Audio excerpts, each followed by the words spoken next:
Women Taking the Lead, episode 138. What do you do in your world? What is it that you want to do? What gives you that satisfaction? And define it for yourself. Don't have it defined by the people around you. You can learn everything you need to know if you choose to be courageous and vulnerable enough to ask. Hello, my name is Jody Flynn and welcome to Women Taking the Lead, where we are all about creating blasts of inspiration to help you overcome self-doubt so you can lead with confidence, integrity, and a sense of humor. Head over to womentl.com/recognize to reserve your spot in our upcoming webinar on how to be recognized and rewarded for the work you do. Now, your future awaits, so let's get started. Hello, everyone, and thank you for joining us today. I'm here with Paula Gosney, who is a writer, businesswoman, warrior, speaker, and mom. She has had a remarkable career, establishing her first of 3 successful businesses at the age of 21. However, life threw some nasty curveballs her way, sent to boarding school at 11, never to live at home again, and the victim of a serious sexual assault as a teenager. A decline into hard drugs and alcohol plagued much of her 20s.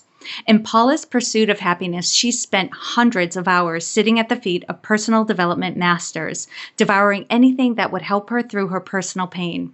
Her current endeavor, Belief School, is the culmination of all she has learned, taught, and lived through. She believes if she had been exposed to the principles that now define her life, she would have healed quicker, loved earlier, and been able to contribute sooner. Wow, Paula. That's just an overview. I can't even imagine what more you're going to provide for us. But give us a little bit more about you and your own humble beginnings. Okay. Wow. Every time I hear that intro, it just feels like it's such a lifetime of experience. And, when we were talking about what your show is and so on, it really, I remember being back there at 18, 19, 20, where I was struggling literally to breathe. How do I survive with all of this that I'm carrying? But I had this burning desire. I had this vision that I was going to somehow help other women get through this. I hadn't formulated it in my head. I think I discovered feminism as when I was in my 18, 19 years, and it was really my lifeline. It was the thing that really helped me grab hold of something, this kind of platform of women who were standing up for themselves and stepping forward. And it was just like, oh my gosh, there's a place I can grab hold of. And so I've always felt this incredible bond to the sisterhood, in whatever form that is, of just supporting women and helping women be the best that they can be. So I know that didn't really ask your question, but it was just something that kind of came into my head. My story is really a story of two tales. There is the one of the successful young businesswoman who had this burning desire to live, was incredibly creative and ambitious and in a way almost fearless, and sort of jumped in there at a very young age and set up a successful business and sold it and continued on. But there was the other part of me, who was the victim of a rape in my teenage years and was basically just thrashing my body. I had no self-love at all. I just thought my body and who I was worthless. And so I was kind of just, for a good decade there, I was straddling, those two lives, desperately wanting to live, but cutting myself off at the knees constantly. And there was just this part of me, this survivor in me, this warrior, and that's why I kind of hold on to that term, because I knew there was a way that I could be happy, I could love myself, I could find a way through this. And so I had this relentless drive and search for the answers. And it wasn't really until my early 30s that I really found positive psychology. And I think of all the hours I spent with counselors as a very young woman, where we were just going over and over the pain, which was getting me nowhere. And it wasn't until I actually started to understand that if I got out of myself and out of victim and moved into what I wanted to be, that I controlled it, that what happened to me had nothing to do with me. I think that was the biggest turning point for me, is that what happened to me was not about me. It was just something that happened. And from there, I was able to then just build on this foundation and get to where I am now 15 years later. And I feel so passionate about passing that on to women and men and teenagers, and for them to see that really when we really understand that we get to choose each moment, and that there's all of these things that we can do around us that support those choices and help us turn to face the sun, as I call it. Wow. And Paula, you've had such success in your business life and in your personal life, overcoming, it's not even the event, but the pain that you were experiencing as a result of the sexual assault is a huge success to get control back of your life, to realize it had nothing to do with you and that you had a choice moving forward is just incredible. And if you don't mind, if you could take us back, you can share any event, but of a time when you were playing small, undervaluing yourself. And as you said, this kind of peppered your younger years. But choose one story and share with us that story and the lessons you learned from it. Oh gosh, I think and if I was to talk, it's just about not even one story, but what I have discovered without a shadow of a doubt, and it's probably the greatest gift I can give, is around understanding fear and understanding what it does and understanding the different kinds of fear. There is a fear that actually serves us that we need to listen to. And that's, that fear of, and as women, we're so often taught to turn away from that fear. We actually have an incredible gut response and an intuition that is coming from deep within our subconscious mind, which actually controls most of what we do. And often that fear is right there telling us, don't do that business deal, don't go with that person. And we because we don't want to ruffle feathers or whatever, we ignore it. And I think we really need to learn and give yourself permission to trust that fear, to go, actually, do you know what? I don't know why, but I'm just going to trust that feeling. And so that is the good fear that we need to listen to. Unfortunately, the bad fear, which is the fear of standing out, the fear of fear of success, fear of failure, fear of wanting too much, that especially plagues women, is the fear that often controls us. And as women, or even as entrepreneurs, or when we have these dreams, we have to learn to recognize that fear and just go, okay, I see you, I see what you're doing. This is not going to feel comfortable. Okay, this is when I step through you, when I push that space, we expect it to feel nice, and it's not going to feel good. It's going to feel uncomfortable. It's going to feel like we're stepping off a cliff. It's going to feel like we're going into the unknown, and we have to learn to embrace that feeling. We have to learn to high five it. So in response to your question, every time I have taken a step and developed who I am, and I've grown as a leader, it's when I've stared at that feeling, when I've gone, oh my Lord, I don't know what I'm doing here. I'm way out on the edge, but I'm going to do it anyway. And I'm going to come from the right place, and I'm going to do the best I can. And whatever the outcome is, I'm going to learn from that.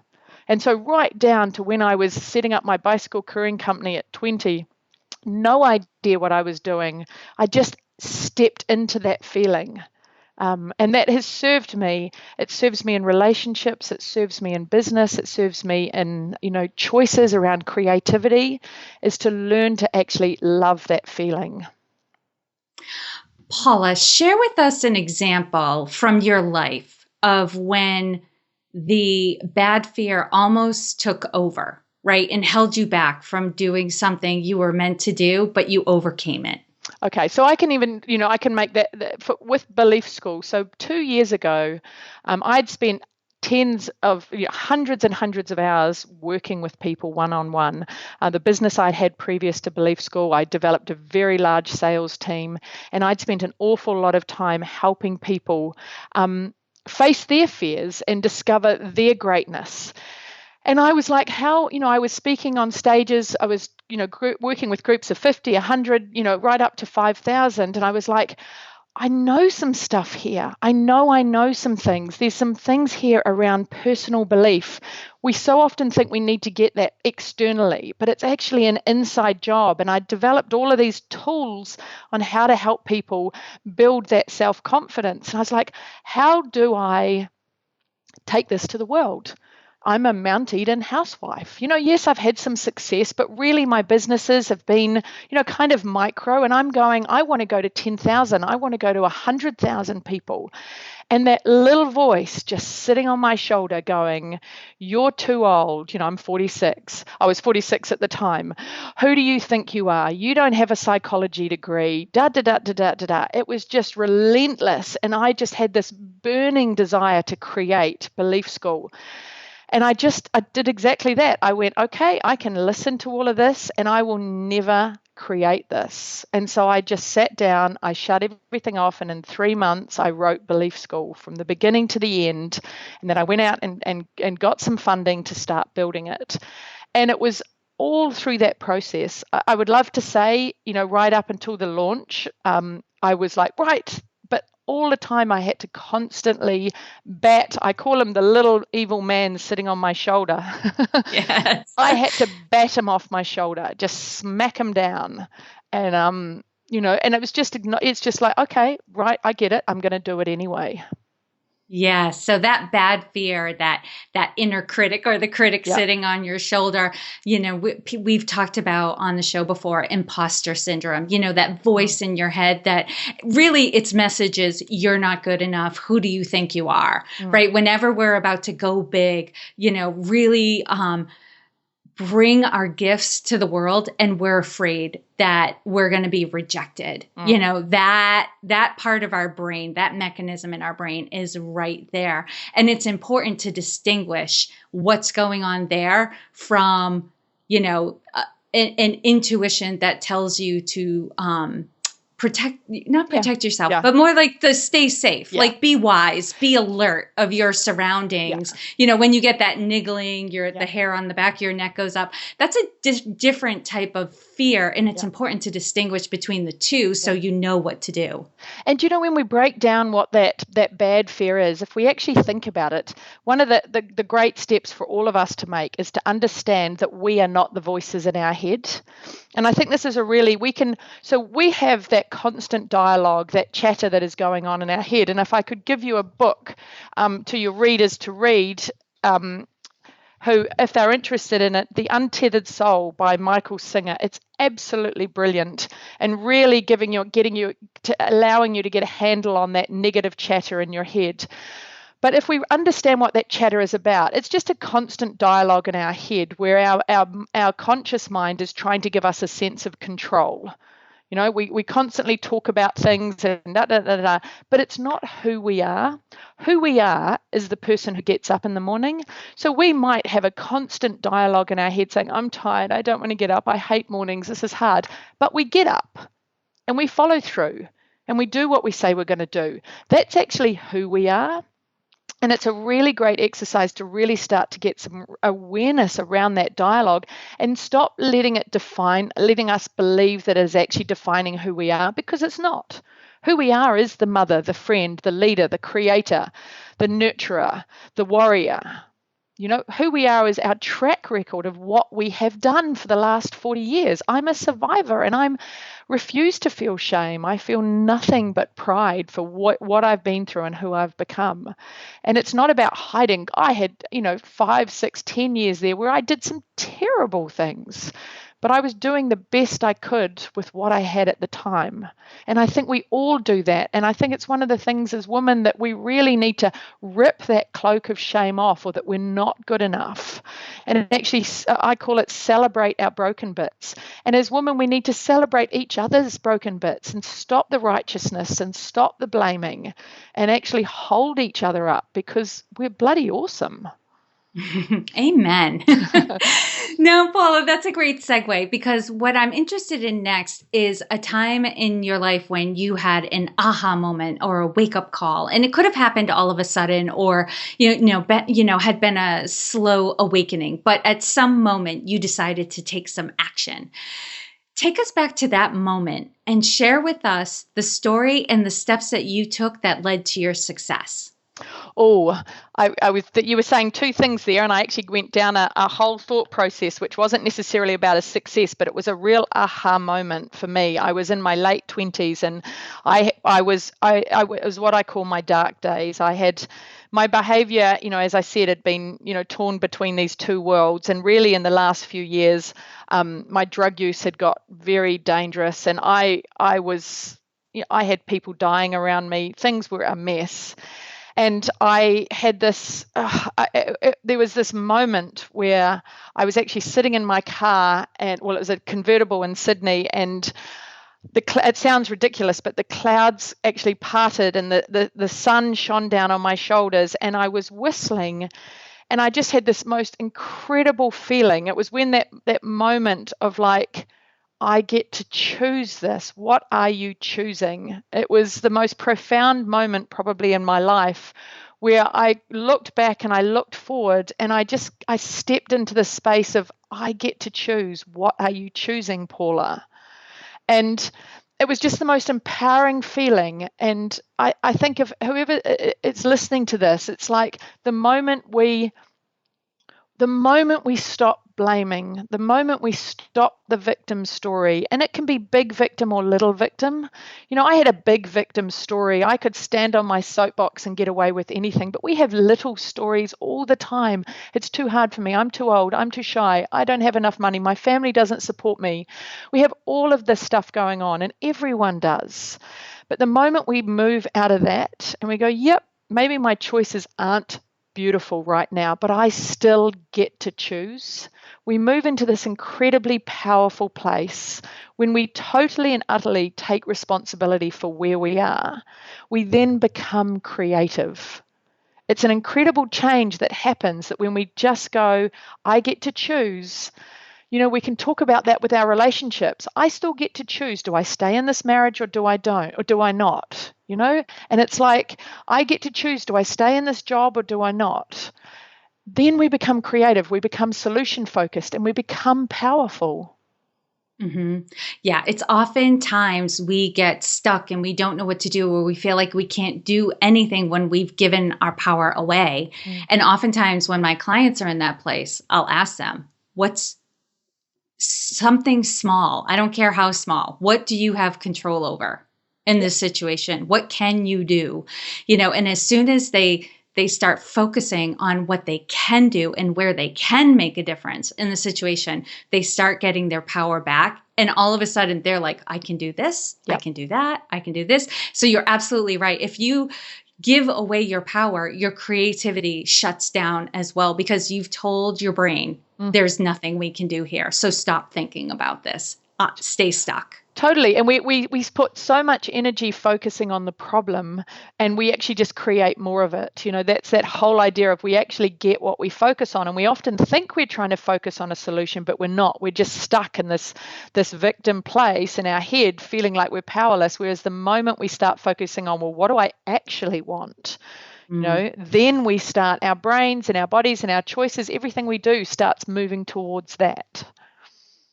That's a great question to start with. What do I want in this situation? So great. And Paula, as you know, there is no one way to lead. We all have different personalities. We have different experiences that have evolved who we are today. We're all different, and we're going to have different leadership styles. So Paula, tell us about your leadership style.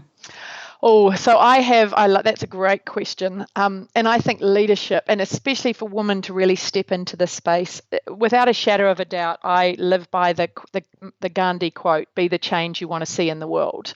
And I come from that service-based leadership. I believe totally and utterly we have to be the lighthouse.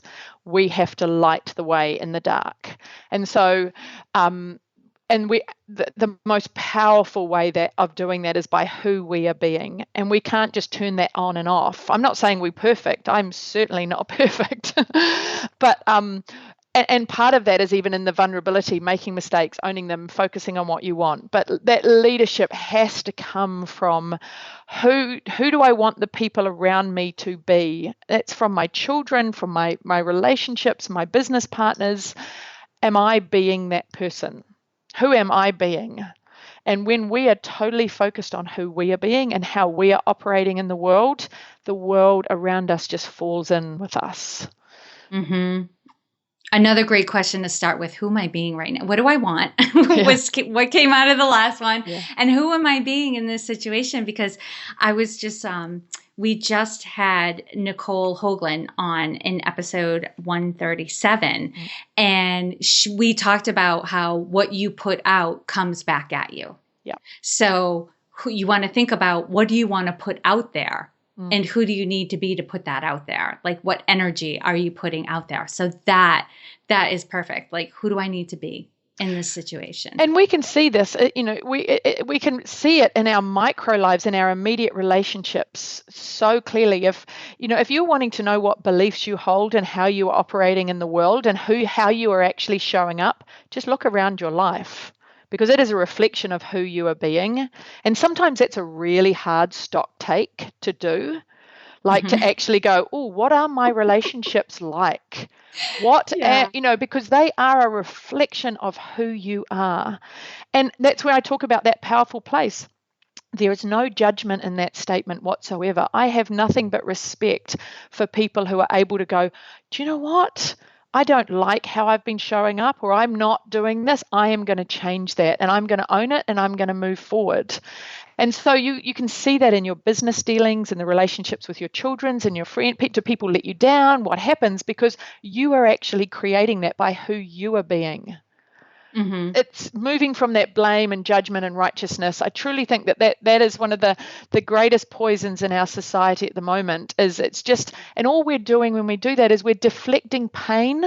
When we're feeling pain or fear or hurt or all of those things, we deflect it through judgment. We deflect it through righteousness. And it actually, all we're trying to do is push that pain onto someone else or somewhere else. Whereas if we actually just go, actually, that pain can stop with me here. I can hold this. I can cope with this. Who do I want to be in the face of this? I'm not going to react. I'm not going to rage. I'm not going to, bounce it back off me. I'm going to hold it. And then it's going to stop here with me. And then I'm going to act differently. And when we each individually do that, that's when we create an extraordinary ripple effect. It's so interesting that you're bringing this up, Paula, because I've actually just kind of debriefed some experiences I had last week where I was finding conflict wherever I was going. And as a coach, and as someone who does a lot of self-reflection, I had to own and I had to admit that I was the one bringing that. And if I was finding conflict wherever I went, I was the common denominator, in all of those situations. And I realized, it's who we're being is also, we bring that mentality. And so I was noticing conflict where other people, it's like who we're bringing also guides where our attention goes. Mm-hmm. So when certain behaviors were displayed out in the world, I was seeing conflict where other people were not. Mm-hmm. Right. And that was really interesting when I debriefed after a meeting and I was like, did you hear the way they talked to me? And somebody was like, no, I didn't. What happened? I was right there. And I was like, oh, okay. Whoa. Okay. And it was who I was being that caused me to hear what people were saying in a certain way that I translated into conflict. And do you know what? That's just so spot on, because that change and that growth that we all have to continuously go through, and I hope I go through till I'm 100, because I've decided that's when I'm living till, but is that observation to start with. It's like we've got to observe. It's that awareness.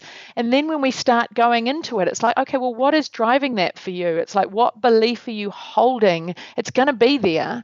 There's something going on in your subconscious mind that is creating that, or the way you're responding to it. I don't know enough about you or what's going on, but it'll be right there. And once you get that underlying belief, that's when you get to change it. Mm-hmm. You get to then, and you get to rewrite it. And then when you start to change it, it's not going to feel normal.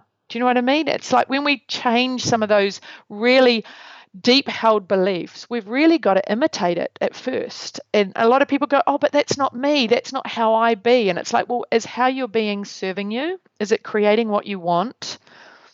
Because then you're going to have to change it. And the change is going to feel different until it actually becomes who you are. And then, it becomes internalized. Absolutely.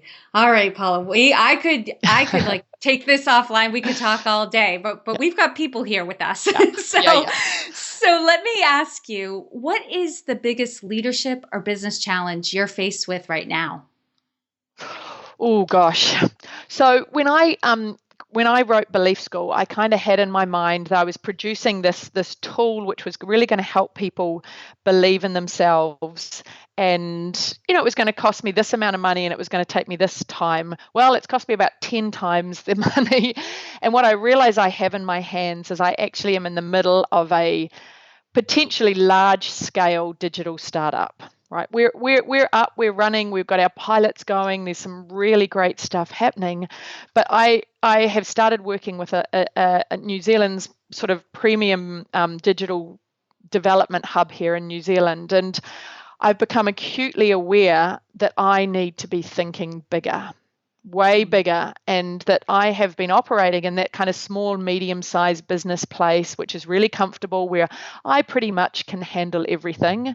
Now I am in the process of bringing on partners. We're expanding. We're just the whole way for us to go where we want to go with this. Everything has to change in the way I think. And so for me, who's been quite a lone wolf, and I just get things done, I'm very hardworking and very focused, actually handing that over and really bringing people with me as equals and partners and surrounding myself with that think big idea. Think big around investment, think big about growing the pie, not just, and so I'd rather, and sharing that pie so that we can actually make it bigger and impact on more people.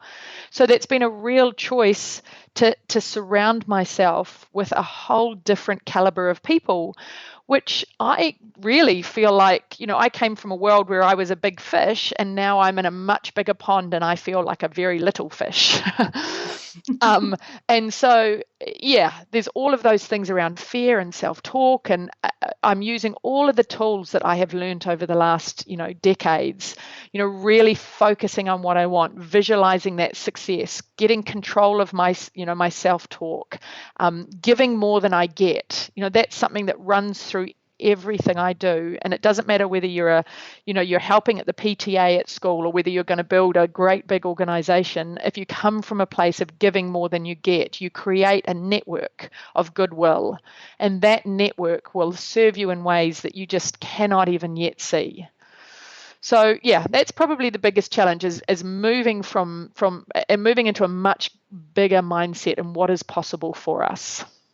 Yeah. And I love how you underscored there, Paula, how, old challenges that we faced, when we go and start playing bigger, at each new level, those challenges come back. But now you have the tools to overcome them. You've overcome them before. You have tools that you can use, so you will overcome them much more quickly. Yes. And move past them. You're a little fish in a bigger pond, but you were perched for growth.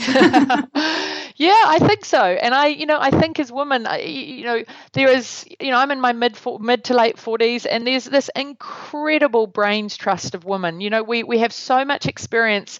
I talk about the wise woman, and it's so easy to focus on the bright young things, the 25-year-old, the 28-year-old who's doing this extraordinary stuff. But do you know what? There's this incredible resource of middle-aged women, and I'm going to use that term, strongly, because we've experienced so much. We have so much wisdom, yet we've still got decades ahead of us. And I really just want to just encourage every woman to stand in that space and just go, who do I want to be and how am I going to do it?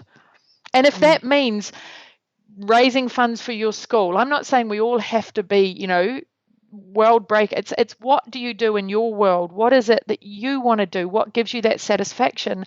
And define it for yourself. Don't have it defined by the people around you. Everything is, you can learn everything you need to know if you choose to be courageous and vulnerable enough to ask. And Paula, on the flip side of things, now it could be the same situation, but coming from a different perspective. What's something you're working on right now that you're really excited about? I'm writing a book, and it's really good. It is. And I've been, I've got 2 or 3 books in me. I've kept a diary since I was 14 years old, and they're pretty out there. But the first book, I wasn't quite sure where it was going to sit, and it finally all came together sort of 6 months ago. And it's the Fuck Off Handbook for Healing and Celebrating Your Broken Bits. And it really is. It's a very authentic and vulnerable, but also powerful book about shedding shame, any kind of shame, and standing in who we are, and owning our experiences, whatever they are, as experiences that have created who we are today. And then, it's very practical as well. There's a whole heap of stuff in there that I have used over the years to journey to where I am today. But I'm dying to get that finished. Well, now I'm dying to read it. so yes. Get on that. Yeah. All right, Paula, I'm going to do some rapid fire questions, but they're all good. They're all juicy. Okay. What is one practice you have that helps to make you a better leader? Oh, owning my own shit, excuse me. But that I truly believe owning my stuff really quickly. Is like when rather than trying to hold up this perfect ideal, it's like, okay, that wasn't great. I did that. That's my responsibility. This is what I'm going to do now. So definitely, it just gives you so much freedom to breathe. Owning it. Love it. And what is one book that you would recommend to a woman to help her develop her leadership? Oh, gosh. There's so many books. I'm such in a different place with leadership reading right now. Can I answer that slightly differently? Sure, go for it. It's not so much leadership books, but what I am reading is I'm reading a huge amount about meditation and about just getting control of that negative chatter in our head. And one guy I've actually just read is Sam Harris, Waking Up. He's a bit hard going. He's a neuroscientist and he is a little bit full of himself, but he's got some great stuff in there. And I would put that alongside The Untethered Soul, as I said earlier. Both those books will really help you just kind of get a handle on what's going on inside that crazy thing on top of your shoulders. That's leading the way, right? Yeah, exactly. That's making all these choices. Right. And Paula, what advice would you give your younger self? Oh, look, for sure, if I could go back to my 16-year-old self, and I sort of touched on this earlier, is I would say to her, this is not about you. This has nothing to do with you. And I would, one of my deep passions is to create belief school for teens. As I would go back to her, I would grab her by the shoulders, I would look her in the eye and go, you get to choose what story you write now. And, I think as young women and young men, we so often feel a victim to our circumstances, and we are not. We get to choose. And share with us a success quote or a mantra and why it has meaning for you. Oh, gosh. Okay. I can share with you a practice that I do. So I have them sitting here all around my office. I'm a big, big believer in affirmations, and I write them regularly. So the affirmation I have for myself sitting on my computer is, this is exciting, this is real, this is possible. I have another one to my side here saying, my first response is gentle.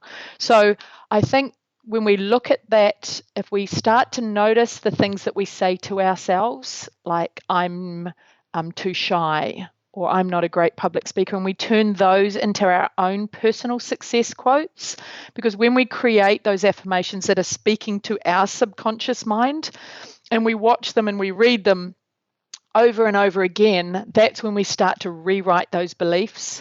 So I encourage everyone who's listening to this to just today become aware of something they're constantly saying to themselves, which is a limiting belief.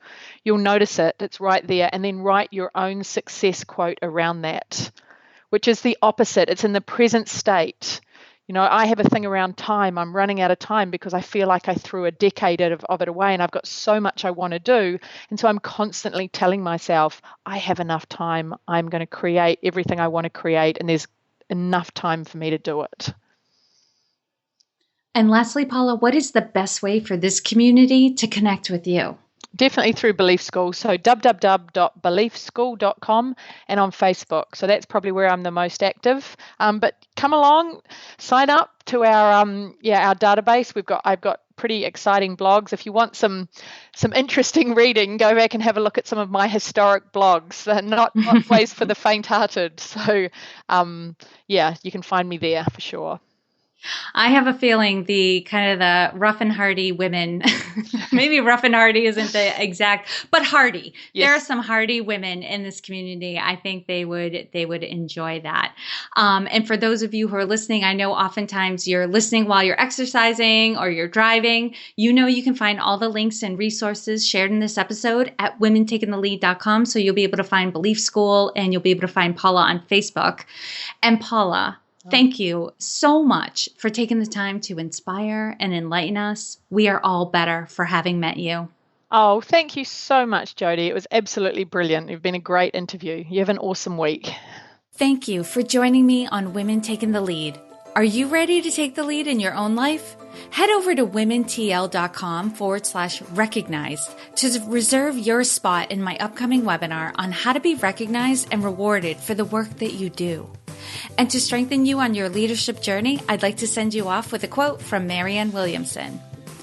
Our deepest fear is not that we are inadequate. Our deepest fear is that we are powerful beyond measure. It is our light, not our darkness, that most frightens us. We ask ourselves, who am I to be brilliant, gorgeous, talented, fabulous? Actually, who are you not to be? You are a child of God. Your playing small does not serve the world. There is nothing enlightened about shrinking so that other people won't feel insecure around you. We are all meant to shine, as children do. We were born to make manifest the glory of God that is within us. It's not just in some of us, it's in everyone. And as we let our own light shine, we unconsciously give other people permission to do the same. As we are liberated from our own fear, our presence automatically liberates others. Again, thank you for joining with me.